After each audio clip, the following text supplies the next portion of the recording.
About to interview my man, fitness legend Tony Horton. You may have seen him on P90X 2, 3. I'm excited. I've connected with him before, but I haven't met him in person, so I'm excited to see his energy and really get into his element. And we're just going to talk about health. And he's big. One of the things that really attracted me to him and why I want to interview him and bring it to you, he's big on world-class lifestyle. Not just money, not just health, not just the kids, not just building business, not just financial freedom, but everything encompassing.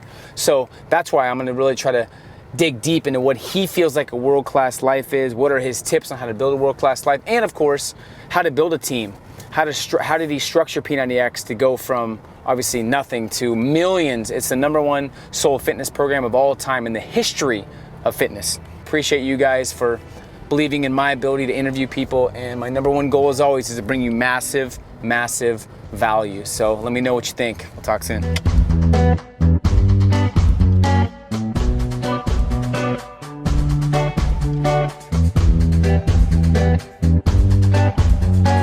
Crazy talks. No, I got to keep it clean. I got to keep it clean now.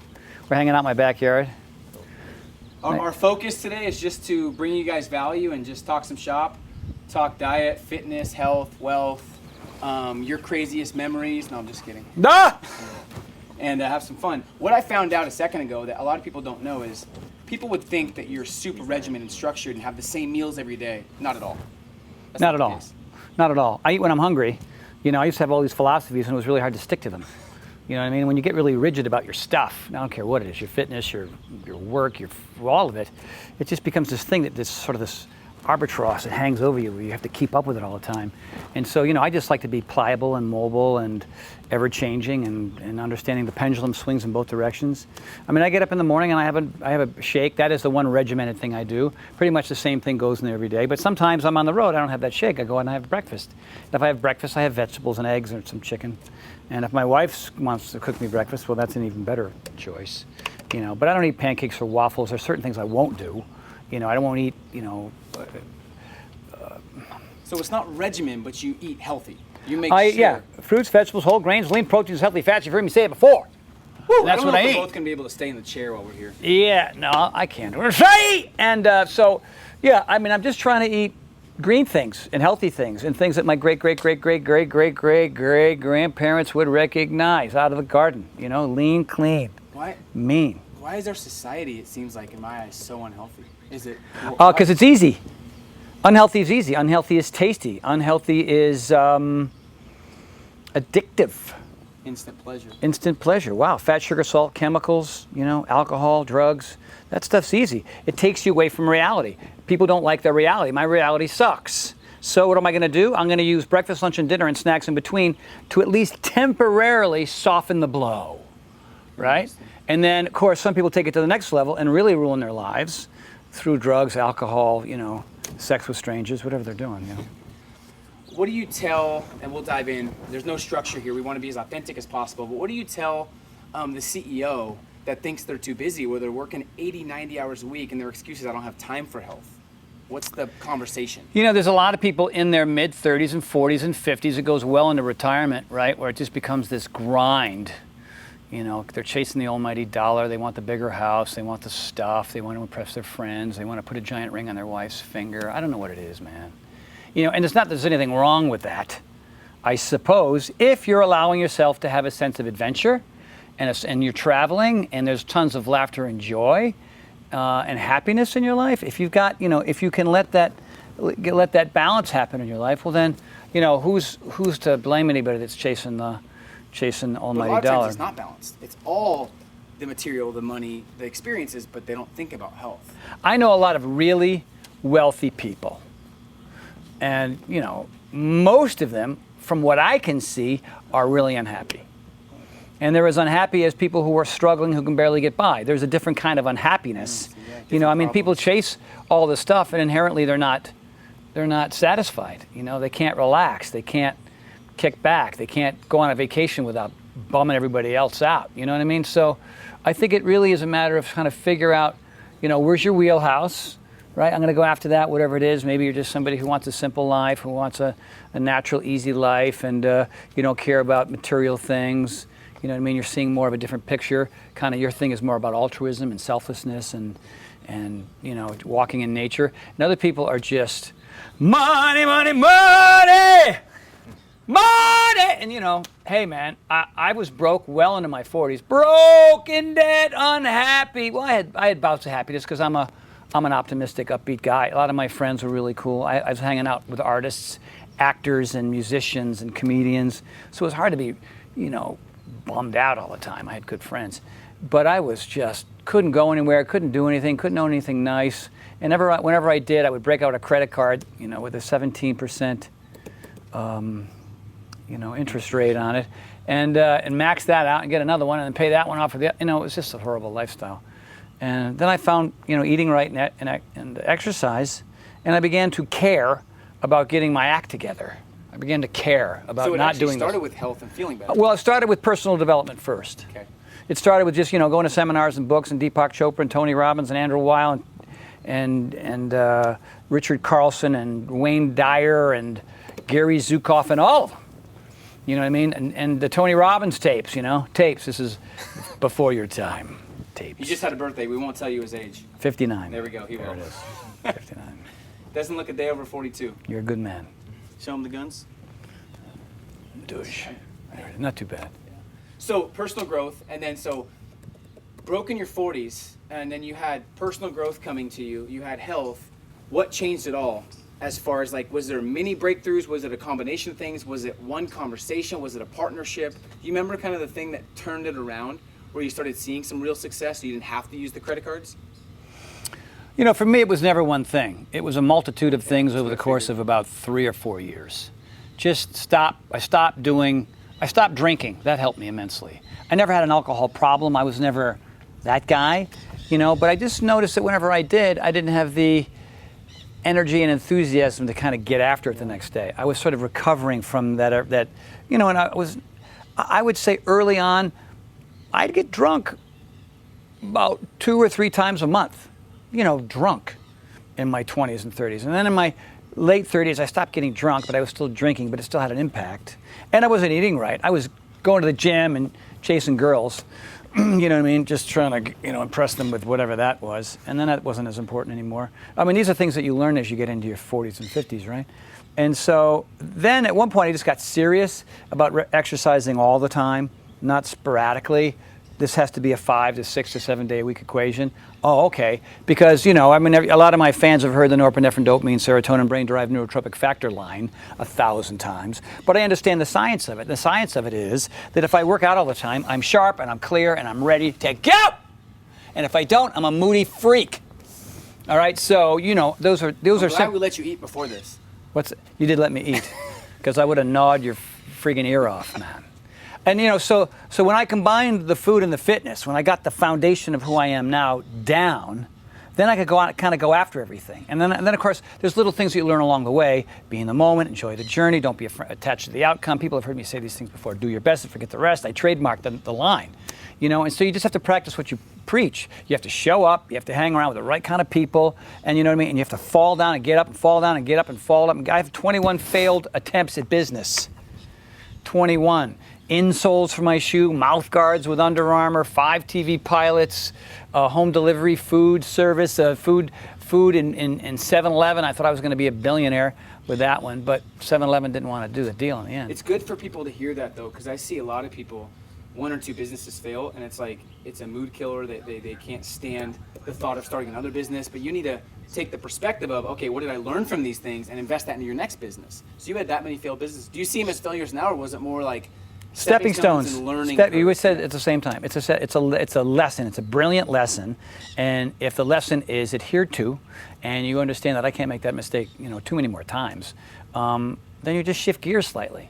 I really want to talk world-class life, because I see too many people lopsided, like you say, without the balance, where maybe they're successful and they have $1 million, but they are struggling with all their relationships, or they're lonely, they don't have any friends, or they have a lot of friends, but they're struggling in business, they have no money, or they're really big on some things, but they're not big on personal growth. So what do you tell? What's the balance of the world-class life? What's the most important, I guess, facets of making sure you're living a great lifestyle that you're proud of? What are the things that have to happen? You know, I had such imbalance before. I had dietary imbalance, I had fitness imbalance, I had financial imbalance, I had a relationship imbalance, I was certainly lacking in the joy and happiness and laughter that I wanted, except for the occasional times where I was drinking and hanging out with friends at clubs and stuff. And so what I began to do is gather intel from all the personal development that I did over the years, and not all of it applied. Like when I was reading Don Miguel Ruiz's book, The Four Agreements, there was so much there that resonated with me. When I read Gary Zukav's book, The Seat of the Soul, there was so much that resonated with me. When I went through a Temenos program down by the airport, always by the airport. That's why if something goes wrong, they can escape. But then, you know, I would be there and I would sit there and I'd say, you know, I'm in a room full of strangers and I hear somebody talking and I think to myself, what did I pay for this? Because this is bullshit. This is crap. And then I almost wasn't going to come back the next day. And I would come and there'd be one thing, you know, where we all get in a circle. Okay, get in a circle, count to fives. Everybody's like, okay, all the fives get together. So I'm in a circle with a bunch of people who called out the number 5. And now we're talking about this one particular thing. I went, oh my God, this is huge. This is awesome. There's so much value here. I got to take that. That's mine. And so, you know, when it was time for me to write my personal development book, The Big Picture, I had gathered over the course of time, you know, 9, 10, 11, 12 things that I had to do a lot. Right, here's the things I needed. And one of them that you and I talked about before we started all this was learning how to relax and learning how to celebrate in the hard work. And what does that look like? And what do you do? And so how do you set up your bedroom?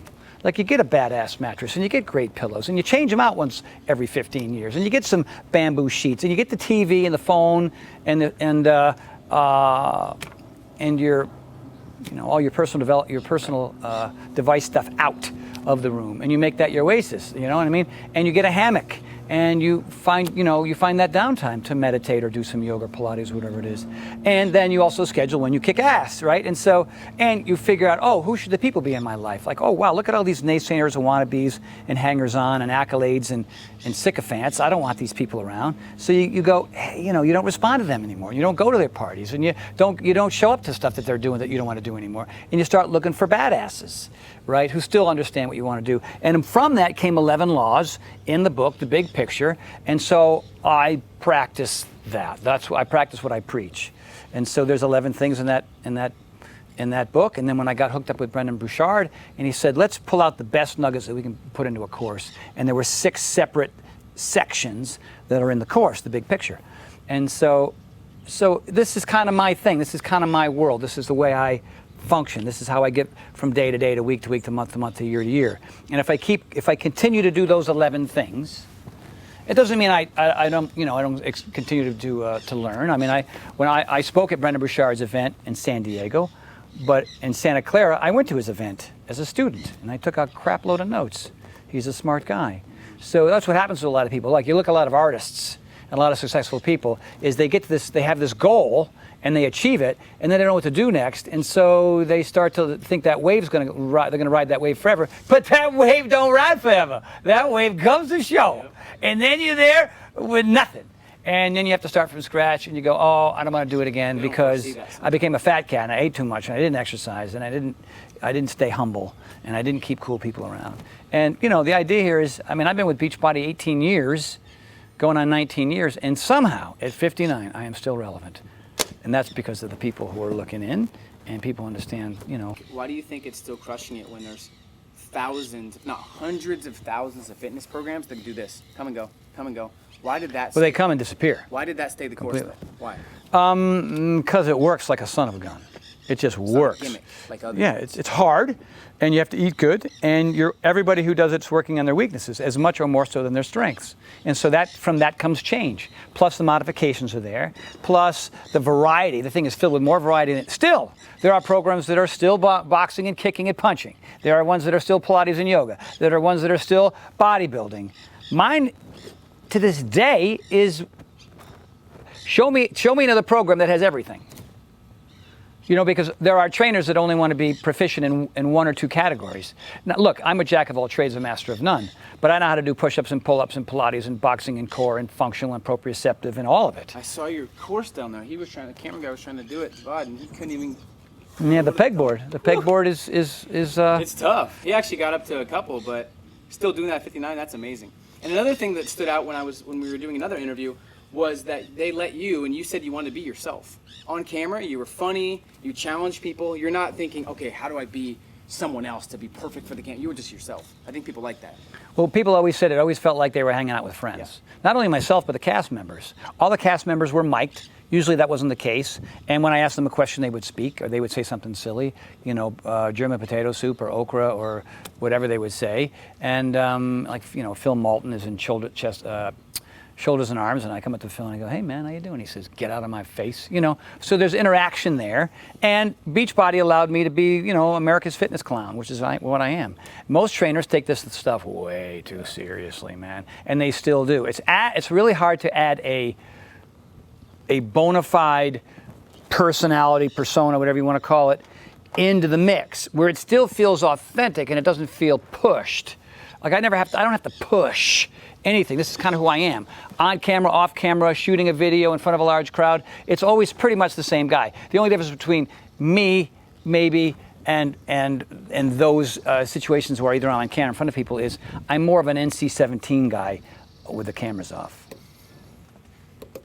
You have to be here to find out what he means.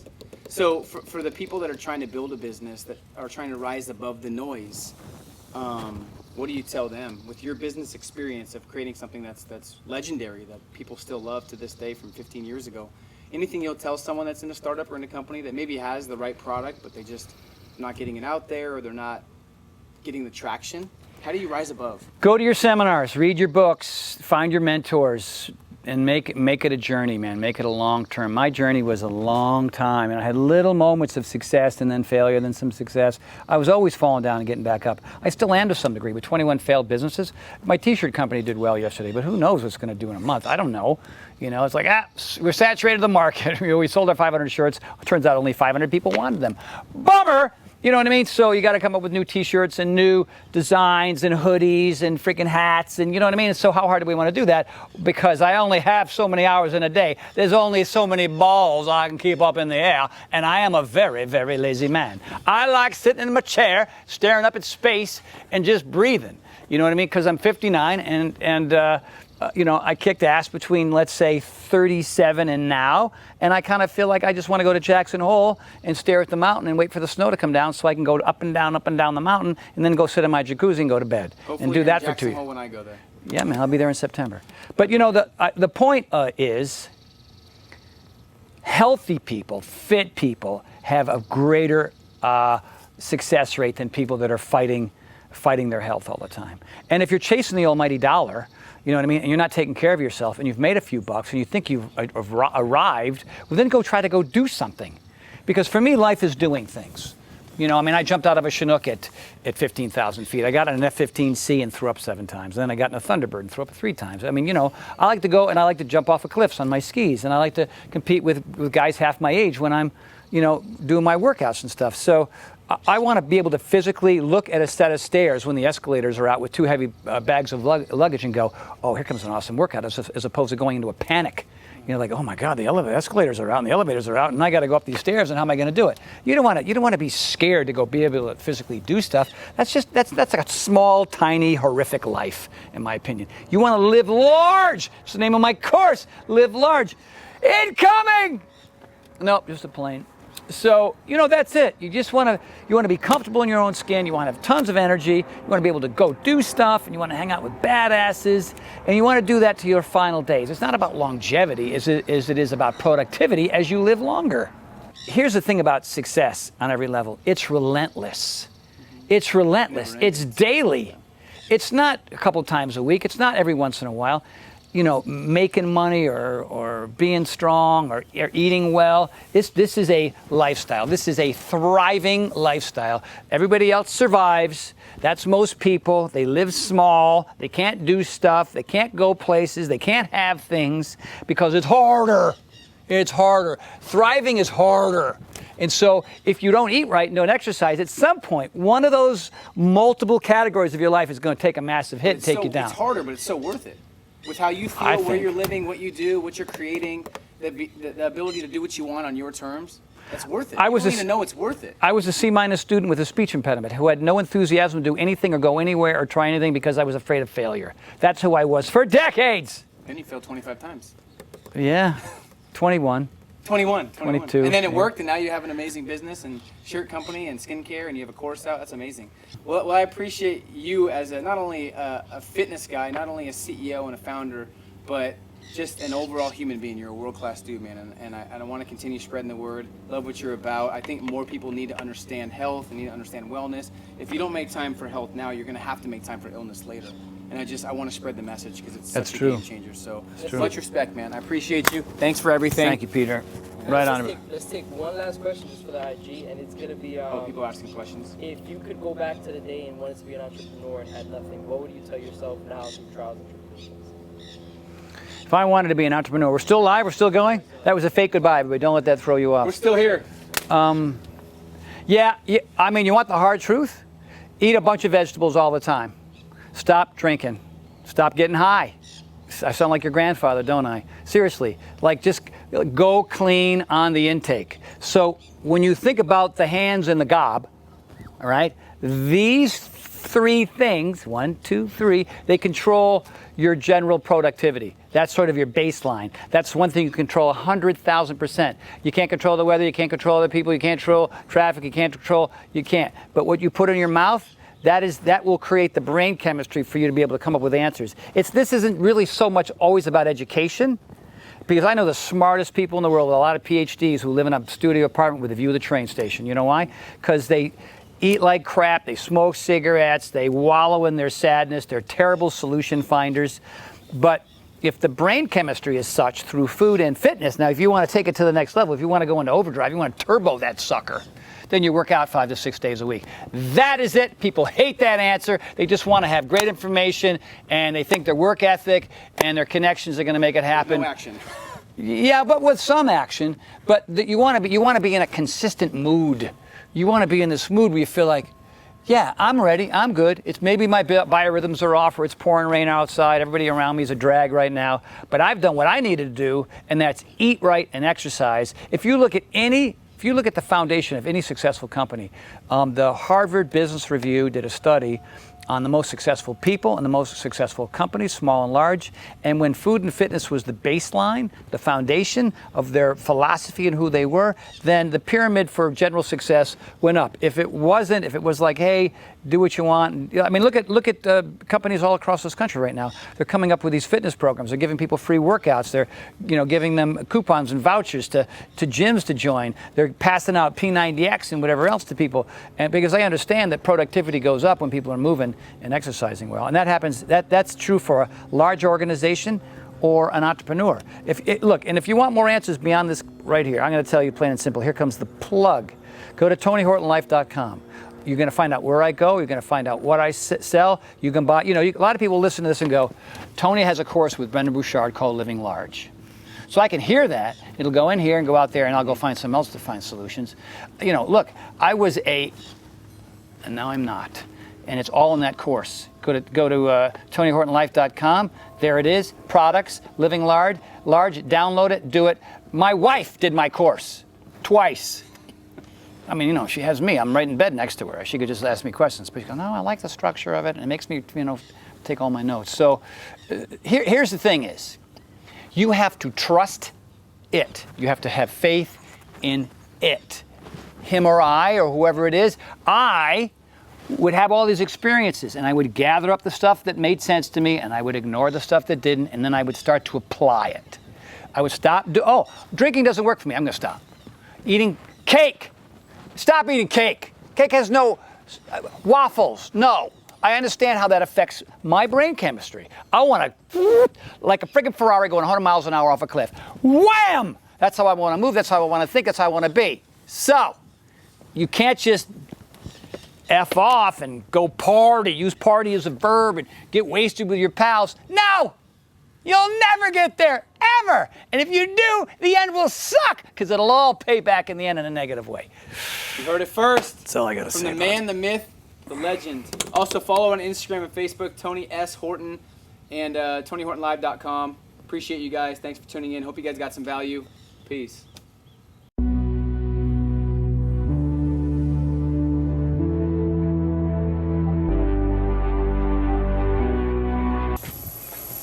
Life is too short to only go halfway.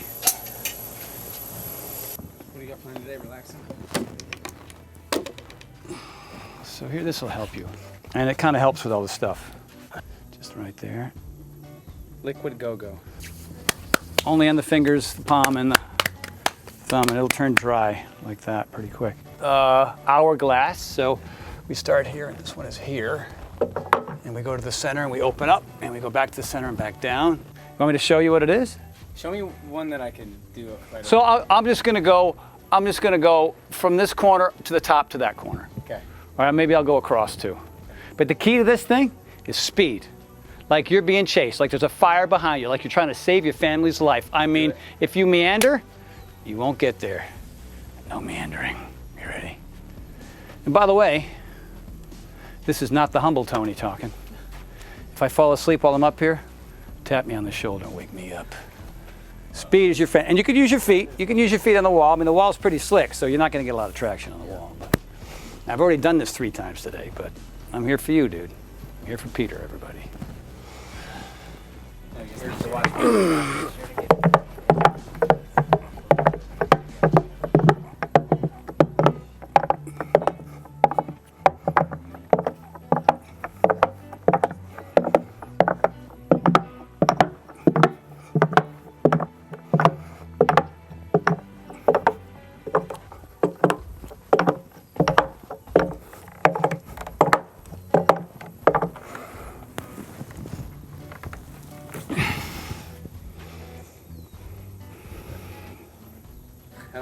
Right, man. All right. This is where I sit down. He has to go. Let's go. I got nothing, man. You got the chalk on your hands. Yeah. I mean, you'll go what you can do. This is it. Your fan base is watching. Bang, go, go. That's it. Yeah, see that? You're a damn ringer. Woo, to the right. Might as well circumnavigate that entire thing. Beautiful, dude. Come on, keep it coming. Get to the right. Down's easy. Now down. Nicely done. I think that requires applause. Yes. Come on. Now to the left. Finish that thing off. Rookie of the year. Be sure to get his feet because people won't believe. No. Yeah, that's good. Most people do not do that. All right. Well, why not the rope? Why don't we do the rope? I used to be able when I was in high school. Here, come here, I'll show you. Quickest one. Give yourself a moment, I'll go. This would be easy for you, man. So, some people like to stand and jump and walk up, right? But we're not gonna do that here. We're gonna go down.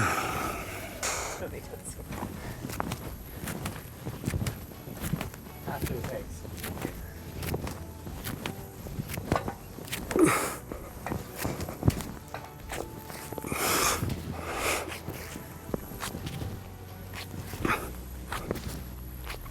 Ah, there we go. Like it's not. Well, it was something. It was definitely something. Put the rope on your side. You'll end up with rope in your crotch. That's it, man. There you go. That'll work.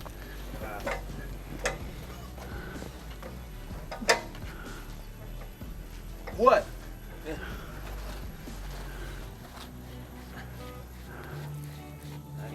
Peter, you have a tremendous baseline, you know. So here's the thing.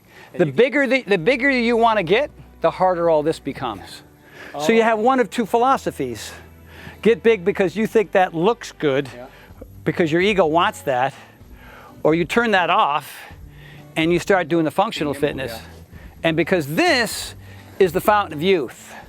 All right, so I'm 59. If I do this at 60, 65, 70, 75, if I stop doing it, well then, you know, then I lose that sort of edge that other people don't, other people would like to have.